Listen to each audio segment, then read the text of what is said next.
Hello students, how are you. आज की हिंदी कक्षा में आप सबका स्वागत है।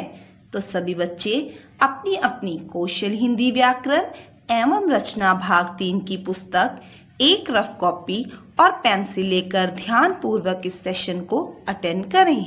हमारा आज का पढ़ने का विषय है पाठ नंबर 8 विशेषण।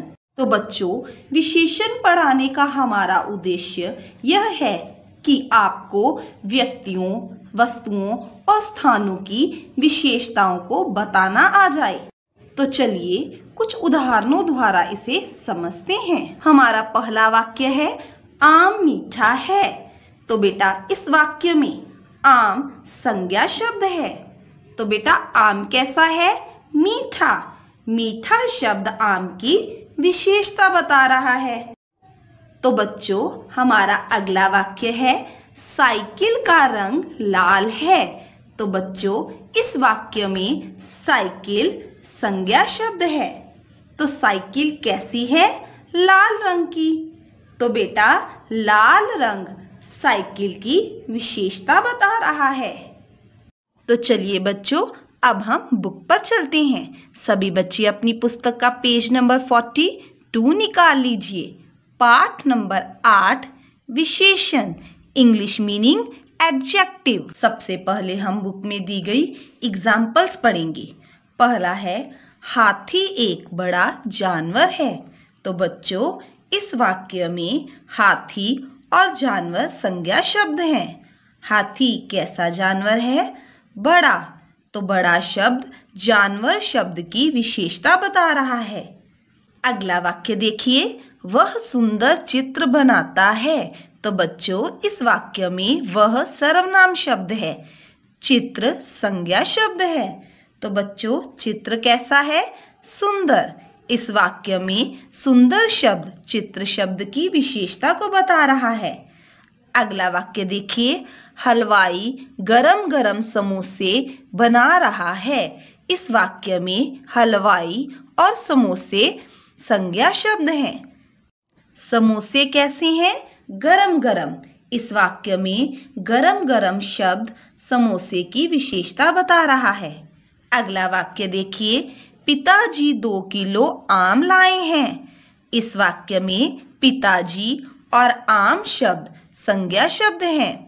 पिताजी कितने आम लाए हैं? 2 किलो। इस वाक्य में 2 किलो शब्द आम की मात्रा यानी कि क्वांटिटी बता रहा है, यानी कि आम की विशेषता बता रहा है।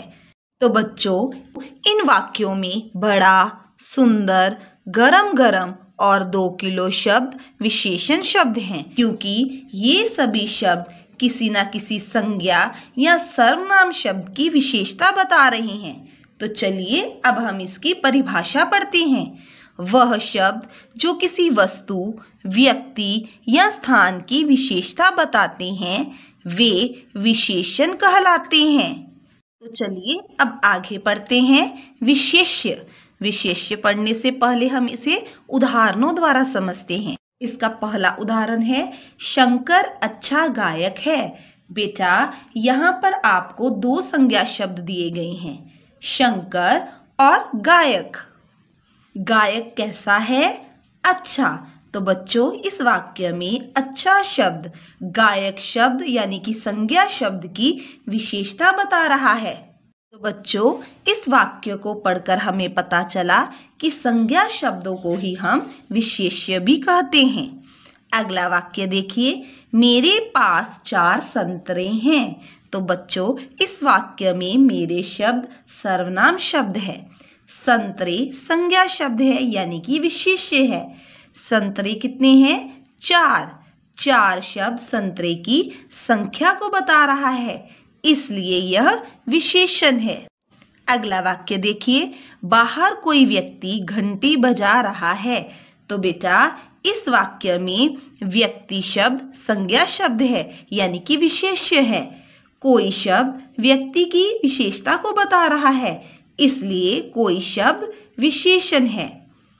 अगला वाक्य देखिए, राजीव मेधावी छात्र है। मेधावी मीन्स इंटेलिजेंट यानी कि होशियार। छात्र संज्ञा शब्द है यानी कि विशेष्य है। मेधावी शब्द छात्र की विशेषता को बता रहा है, इसलिए मेधावी शब्द विशेषण है। तो चलिए अब हम इसकी परिभाषा पढ़ते हैं। विशेषण द्वारा जिन संज्ञा या सर्वनाम शब्दों की विशेषता बताई जाती है उन्हें विशेष्य कहते हैं। तो चलिए सभी बच्चे अपनी पुस्तक का अगला पेज नंबर 43 निकाल लीजिए। विशेषण के भेद यानी कि टाइप्स। विशेषण के निम्नलिखित 4 भेद हैं। तो बच्चों विशेषण के 4 भेद होते हैं।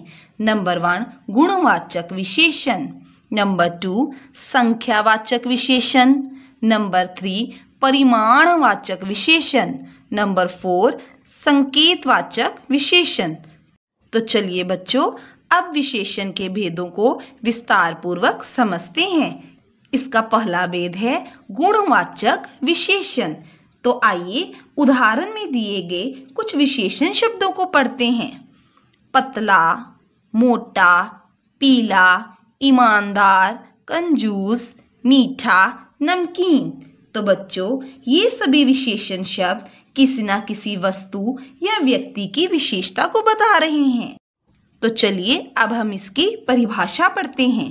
वह विशेषण शब्द जो किसी वस्तु या व्यक्ति के रंग रूप, गुण दोष, आकार आदि का बोध कराते हैं उन्हें गुणवाचक विशेषण कहते हैं। इसका दूसरा भेद है संख्यावाचक विशेषण। संख्या का मतलब है गिनती।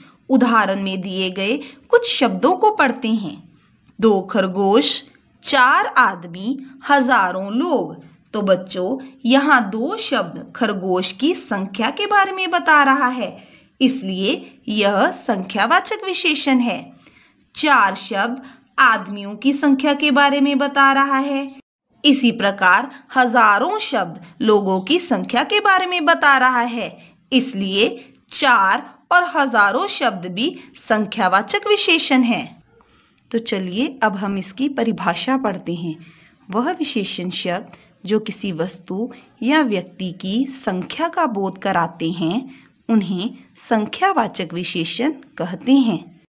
तो बच्चों आज की कक्षा में हम यहीं तक डिस्कस करेंगे। तो अब आपने पेज नंबर 42 एंड 43 की अच्छी तरह से रीडिंग करनी है। हम अगली कक्षा में इसके बाकी भेदों की चर्चा करेंगे। Till then good bye.